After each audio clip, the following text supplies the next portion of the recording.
మైలవరం ప్రస్తుత MLA party వీడితే మైలవరంలో party ఇబ్బందికర పరిస్థితిని ఎదుర్కొంటుందని అనుకున్నారు.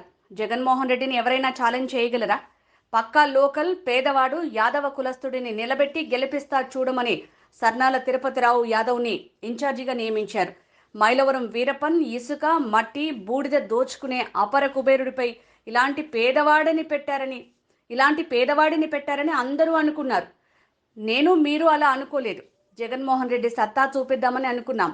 గతంలో చంద్రబాబు గుడివాడ సభకు వెళ్తే ఇక్కడున్న వారిలో సగం మంది లేరు.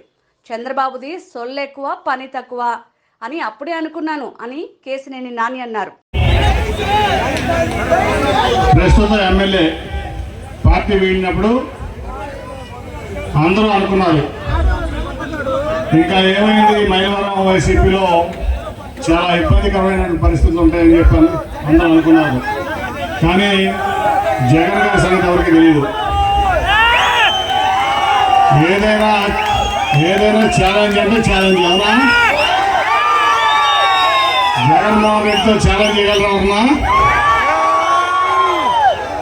సరే, నీ దగ్గర వందలాది కోట్లుంటే నా దగ్గర ప్రజాబలం ఉంది.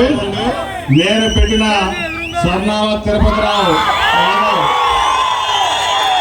పక్కా లోకల్ ఏంటి? పక్కా లోకల్ పేదవాడు, అతి సామాన్యుడు, మీ తోటి వ్యక్తి, వెనకబడిన తరగతులు చెందినటువంటి యాదవ కులస్తుడు, పార్టీకి ఒక సిన్సియర్ కమిటెడ్ కార్యకర్త,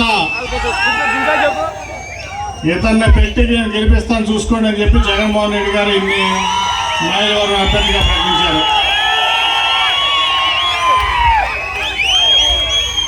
ఆయన పెట్టినప్పుడు చాలా మంది ఇదేంటి, ఇంతకుముందు ఒక అపార కుబేరుడు ఇక్కడ ఉండేవాడు, ఆయన్ని తెలుగుదేశం పార్టీ వాళ్ళు మైలవరం వీరప్పన్ అనేవాళ్ళు, బోడి తవ్వుకుంటాడు అనేవాళ్ళు, ఇసుక తవ్వుకుంటాడు అనేవాళ్ళు, మట్టి తవ్వుకుంటాడు అనేవాళ్ళు.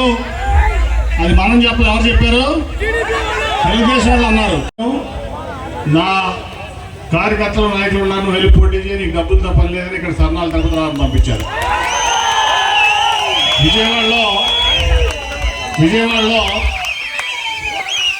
విజయవాడ వెస్ట్కి ఇట్లాగే ఒక కార్పొరేటర్, చాలా పేదవాడు, మైనార్టీ సోదరుడు, ఆయన్ని పెట్టారు. ఆయన కూడా పేదవాడే, అర్థమైందా? అట్లాగే పత్తిపాడులో విజయవాడ ఒక కార్పొరేటర్ గారి అబ్బాయి, చాలా పేద కుటుంబం, ఎస్సీ కుటుంబానికి చెందినటువంటి వ్యక్తిని పత్తిపాడులో అక్కడ పోటీ చేపిస్తున్నారు. అట్లా చాలా నియోజకవర్గాలు ఉన్నాయి.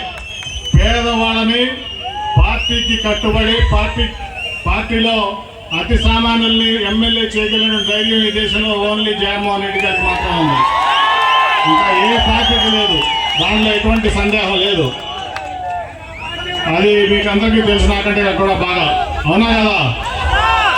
ఒక పేదవాడు నందిగం సురేష్ని ఎంపీ చేసింది ఎవరు? ఇంకెవరికి నా సత్తా ఉందా? అటువంటి మన నాయకుడు నీతి తప్పని వ్యక్తి, అవునా కదా? మన నాయకుడు విలువలు కలిగిన వ్యక్తి, అవునా కదా? మన నాయకుడు తను అనుకున్న సిద్ధాంతం కోసం, పేదవారి కోసం అండగా నిలబడతాడు, అవునా కదా? మరి మనందరికీ ఎంత గర్వంగా ఉండాలి ఆ పార్టీలో మనం పనిచేస్తున్నందుకు.